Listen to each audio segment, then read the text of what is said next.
Hello everybody, and once again welcome back to Tech and AI YouTube channel. Today in this video I'm going to show you how you can change your hairstyle on Facetune, so make sure you follow my step till the end.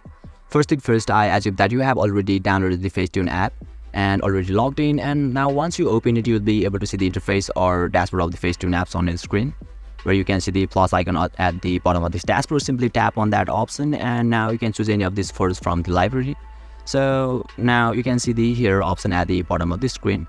So simply tap on that option, and in this section you can see the hairstyle. So simply select that one, and yeah, you will be able to change your hairstyle from here successfully. So basically this is how you can change your hairstyle in Facetune app.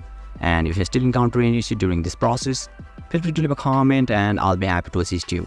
If you found this video helpful, please give it a thumbs up, and if you are new to this channel, make sure to hit the subscribe button and set the bell icon to on so that you can stay updated with our latest content. Thank you for watching, and I'll see you next time.